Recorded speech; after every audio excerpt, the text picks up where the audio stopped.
ఇప్పటి వరకు truth news channel ద్వారా అనేక ఇంటర్వ్యూలు చేసాం, అనేక గ్రౌండ్ రిపోర్ట్స్ చేసాం, అనేక ఎన్కౌంటర్ కార్యక్రమాలు చేసాం. కానీ మొదటిసారి నేను కెమెరా ముందుకు రావడానికి కారణం మా ఆక్రందన, మా ఆవేదన మీతో పంచుకోవాలనే ఉద్దేశంతోనే నేను మీ ముందుకు రావడం జరుగుతుంది.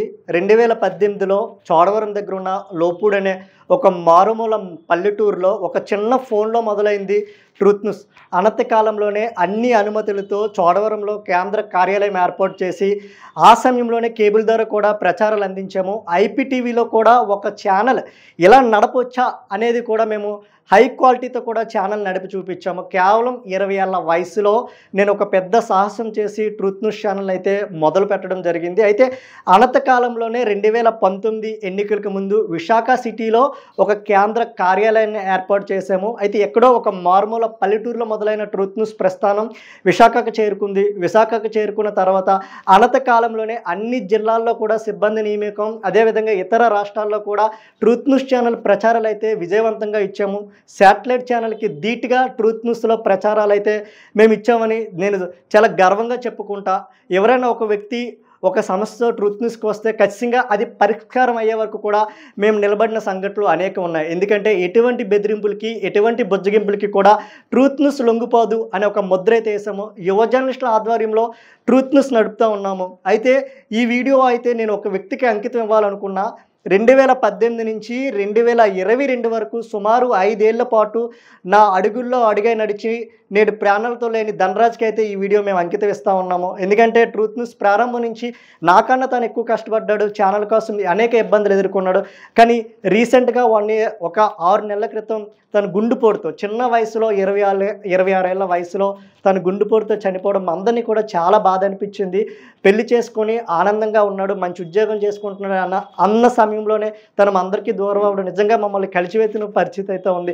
ఈ సందర్భంగా నేను తను ఎందుకు గుర్తు చేసుకుంటున్నానంటే నాకన్నా ఛానల్ కోసం తను ఎక్కువ కష్టపడిన పరిస్థితి ఉంది.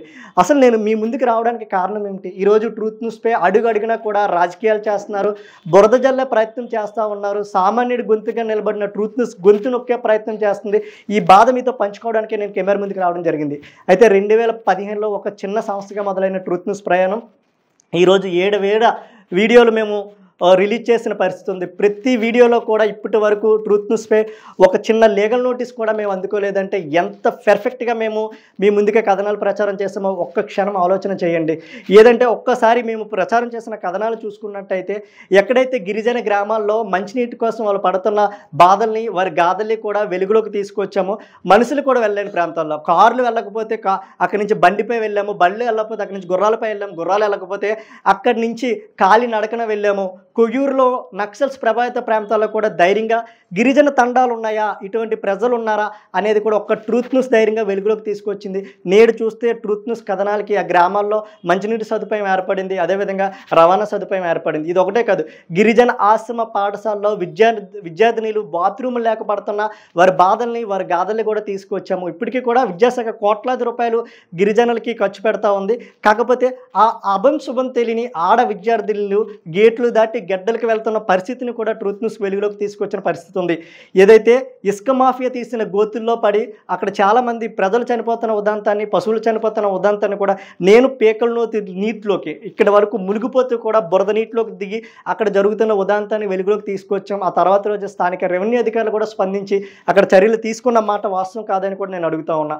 విశాఖ మహానగరంలో జీవీఎంసీ పేరుతో వీళ్ళు చేస్తున్న దందాలు, అక్రమ నిర్మాణాలపై కూడా మేము వరుస కథనాలు ప్రచారం చేసిన మాట వాస్తవమా కాదని కూడా నేను అడుగుతున్న పరిస్థితి అయితే ఉంది. రియల్ ఎస్టేట్ రంగంలో అత్యంత పెద్ద సంస్థ కూడా నకిలీ ఎల్పీ నెంబర్తో 150 మందికి రిజిస్ట్రేషన్ చేసే వరకు కుచ్చుతోపి పెడితే ఆ ఉదాంతాన్ని వెలుగులోకి తెచ్చింది ట్రూత్ న్యూస్ కాదా అని కూడా నేను అడుగుతా ఉన్నా.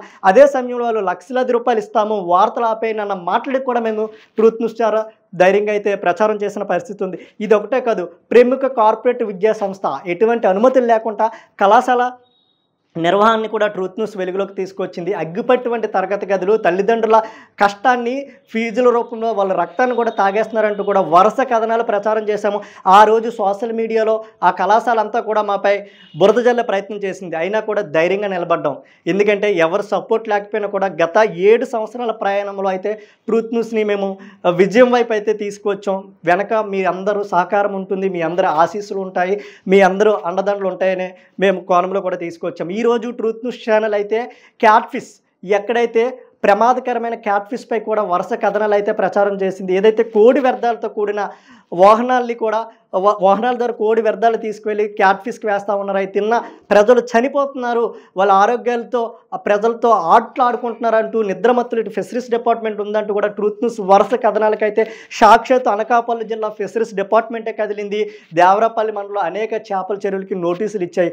ఈరోజు ట్రూత్ న్యూస్ పేరు చెప్తే చాలు చేపల చెరువుల్లో వ్యర్థాలు వేయాలంటే వాళ్ళు ఆలోచించే విధంగా మా కథనాలు అయితే ప్రచారం చేశాము.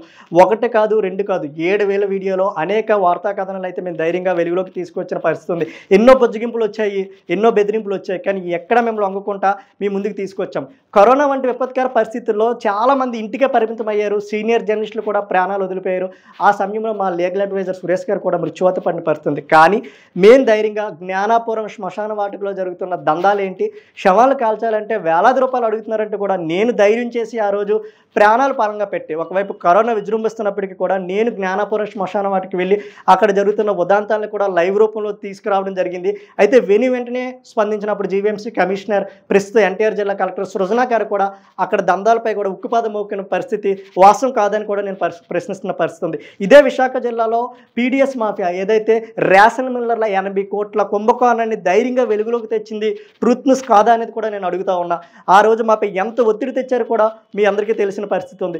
1 కాదు 2 కాదు అనేక అంశాలు. రీసెంట్గా కూడా అనకాపల్లి జిల్లాలో కేజీఎఫ్ మాఫియా ఏదైతే గ్రావెల్ మాఫియా కానివచ్చు, లేదంటే అక్రమ మైనింగ్ కానివచ్చు, ధైర్యంగా ట్రూత్ న్యూస్ కథనాలు ప్రచారం చేస్తుందా లేదా అనేది కూడా నేను అడుగుతా ఉన్నా. మరి ఈ 7,000 వీడియోలు మేము ప్రచారం చేసాం కదా, ఎన్ని కోట్లు మేము సంపాదించాము? నిజంగా ఈరోజు 7,000 వీడియోలు మేము అప్లోడ్ ఎందుకు చేయాల్సి వచ్చింది? నిజంగా అమ్ముడిపోయే ఉద్దేశం ఉంటే ఈరోజు ట్రూత్ న్యూస్లో 7,000 వీడియోలు అప్లోడ్ అవుతాయనేది కూడా నేను ప్రశ్నిస్తూ ఉన్నా. ఈరోజు ఏసీ క్యాబిన్లు మేము వదిలి ఎక్కడో గ్రౌండ్ రిపోర్ట్స్ కోసం మండు టెండర్లో కూడా మేము తిరుగుతున్న పరిస్థితి ఉంది. నాకు ఒక ఎండీగా, ఒక ఛానల్ ఎండీగా జర్నలిజం చేసి నేను 20 ఏళ్ల వయసులోనే ట్రూత్ న్యూస్ స్థాపించాను.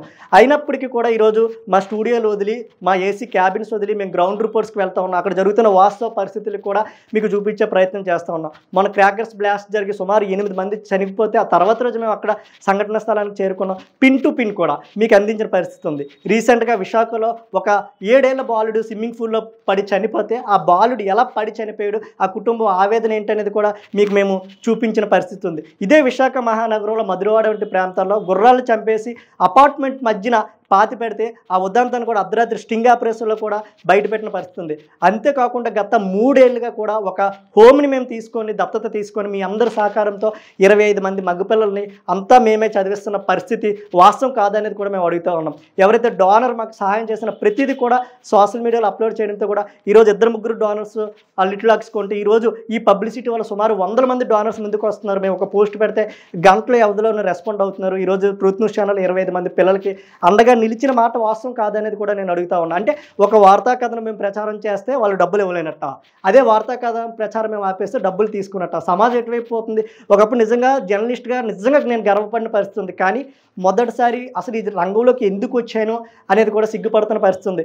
చాలామంది యువ జర్నలిస్టులు మమ్మల్ని అడిగినప్పుడు ఈ రంగం చాలా బాగుంటుంది, మంచి పేరు వస్తుంది నేను చెప్పాను. ఈ రోజు నేను ట్రూత్ న్యూస్ స్టూడియో సాక్షిగా చెప్తా ఉన్నా, జర్నలిజం మొత్తం కూడా కలుషితం అయిపోయింది. ఎక్కడికక్కడ చేయి జాపేవాడే ఈరోజు నిజమైన జర్నలిస్ట్గా ఉంటున్న పరిస్థితి అయితే ఉంది. ఎందుకంటే ఏ రోజు కూడా ట్రూత్ న్యూస్ ఒక బిల్డింగ్ దగ్గరికి వెళ్ళి 500 తీసుకున్న పాపాను పోలేదు. ఏ రోజు కూడా రీసెంట్గా మాపై బురద జల్లే ప్రయత్నం, నా ఫోటోలు పెట్టి కొంతమంది సోషల్ మీడియాలో పిచ్చి రాతలు రాసుకుంటున్న పరిస్థితి. ఎందుకంటే మీరు ఆ రాతలు రాయగలరు తప్ప ట్రూత్ న్యూస్ని అయితే ఢీకొట్టే పరిస్థితి ఉండదు. ఎందుకంటే మీరు మా ముందు నిలబడే మాట్లాడే ధైర్యం మీకు ఉండదు, మీరు ఒక హోమ్ పెట్టి రన్ చేసే ధైర్యం మీకు ఉండదు, ఒక సంస్థ పెట్టి 7 ఏళ్ళుగా నిలబడే ధైర్యం మీకు ఉండదు. కరోనా వంటి విపత్కర పరిస్థితుల్లో అనేక బడా సంస్థలు కూడా మూసేస్తే ఒక ట్రూత్ న్యూస్ ఒకటి ధైర్యంగా నిలబడ్డాం, నిర్భయంగా మేము ముందుకు వచ్చాం. గత 7 ఏళ్ల ప్రయాణంలో ఒకసారి మేము అప్లోడ్ చేసిన వీడియోలు చూడండి, మేము నిలబడిన సమస్యలు చూడండి, మేము తిరిగిన గిరిజన గ్రామాలు చూడండి. గత 5 ఏళ్ళుగా ప్రతి సంవత్సరం చలికాలంలో మీ అందరి సహకారంతో కూడా చలిలో ఎముకలు కోరికే చలిలో జస్ట్ అంతెందుకు ఒక స్వెటర్ లేకపోతే మనం రాత్రి 10 అయితే చాలా చలికాలంలో బయటకు వెళ్ళని పరిస్థితి. కానీ నడి రోడ్డుపై ఇల్లు లేని అభాగ్యులు ఫుట్పాత్లపై పడుకుంటే కొన్ని వేల దుప్పట్లు పంచిన మాట వాస్తవం కాదని నేను అడుగుతా ఉన్నా. ఈరోజు 25 మంది పిల్లలు, అనాథ పిల్లలు అండగా నిలబడిన మాట వాస్తవం కాదని నేను అడుగుతున్నా. కరోనా వంటి విపత్తు పరిస్థితుల్లో నాకు ఇప్పటికీ కూడా బాగా గుర్తుంది. ఎంతోమందికి రక్తం కావాలంటే మేము ఫోన్ చేస్తే ఎంతోమంది డోనర్స్ ముందుకు వచ్చిన పరిస్థితి. హాస్పిటల్స్లో బెడ్లు లేకపోతే చనిపోతూ ఉంటే మా కథనాలు చూసి ఆ రోజు ప్రముఖ రాజకీయ నాయకులు మాకు బెడ్ లెగ్స్ ఇచ్చిన పరిస్థితి ఉంది. ఈరోజు ట్రూత్ న్యూస్ అనగా కిట్టు అనగా ఏంటనేది నేను చెప్పుకోవాల్సిన అవసరం లేదు. మీ అందరికీ తెలుసు మేము ఎంత నిజాయితీగా పనిచేస్తాం కూడా మీకు తెలుసు. నిజాన్ని బయటికి చూపించడం కోసం ఎన్ని ఇబ్బందులు పడ్డాం కూడా మీకు తెలుసు.